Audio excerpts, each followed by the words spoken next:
ये इंसानों की कोई चाल थी। वो जरूर हमें धोखा दे रहे थे, इसके अलावा तो कोई वजह समझ नहीं आती थी।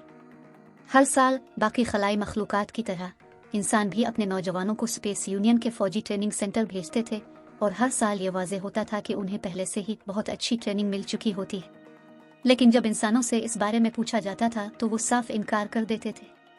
कहते थे कि हमने उन जवानों को ऐसी कोई ट्रेनिंग नहीं दी, हमने तो उन्हें सिर्फ रस्मी तालीम दी है। लेकिन हमें तो कुछ और ही नजर आ रहा था। हिकमत अमली, नजरों से ओझल रहकर दुश्मन पर नजर रखना, दुश्मन का ताक़ुब करना, टीम वर्क वगैरह। हमारे पास ट्रेनिंग के लिए आने वाले इंसानों ने ये सब पहले से ही सीखा हुआ था। हमें इस बात का यकीन था क्योंकि हमारे पास उन सलाहियतों की पैमाइश के बहुत से तरीके थे। यही वजह है कि आज गुरीच एक इंसानी स्कूल में आया हुआ था।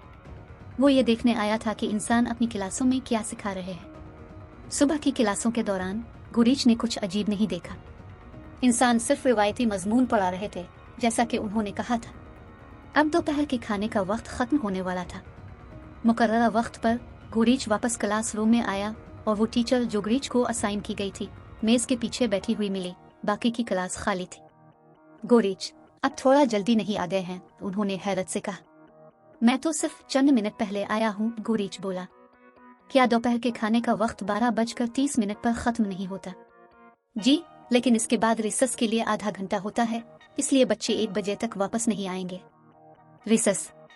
गुरीच के रिसर्च मटेरियल में उसके बारे में कोई बात मौजूद नहीं थी।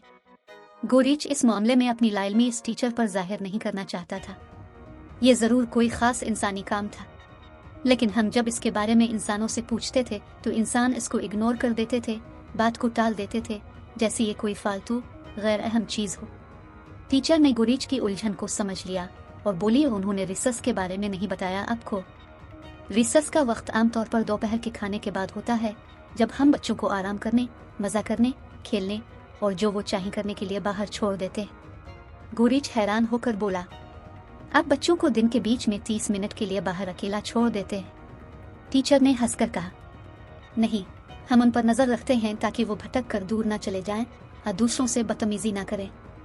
हमने देखा है कि बच्चों के लिए पूरा दिन तवज्जो से पढ़ाई करना मुश्किल होता है, इसलिए दिन के बीच में ये वक्फा उनकी पढ़ाई में मदद करता है। इस दौरान वो मजा करते हैं और साथ खेलते हैं। क्या मैं रिसर्च के दौरान बच्चों को देख सकता हूँ? गुरीच ने पूछा।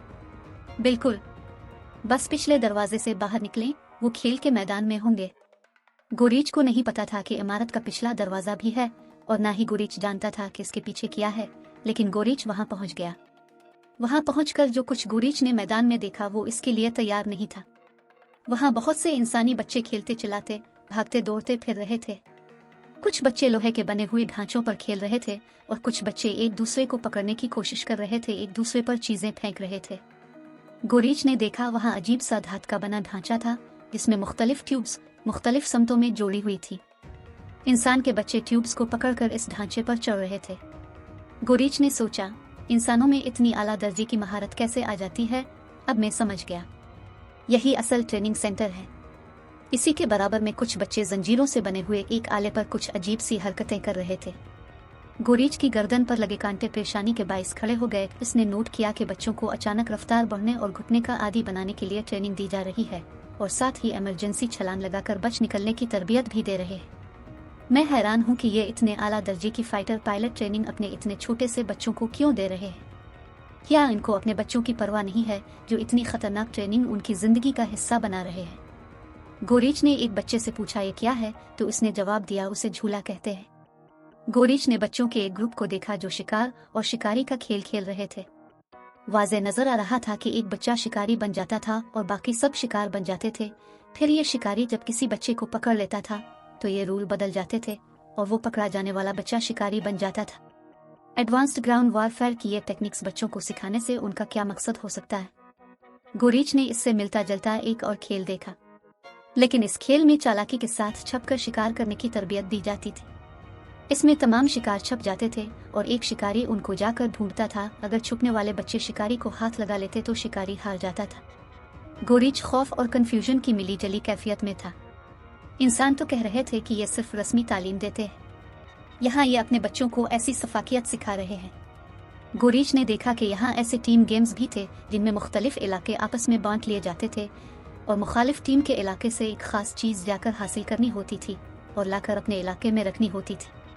इसके अलावा एक खेल था जिसमें एक बाल एक दूसरे को फेंक कर मारी जाती थी। ये यकीनन बम फेंकने और उनसे बचने की तरबियत थी और इससे जिस्मानी मजबूती और चोट से लड़ने की सलाहियत पैदा करना भी मकसद हो सकता था। ग्राउंड में एक बड़ा सा लोहे का दायरा भी था जिस पर हैंडल लगे हुए थे।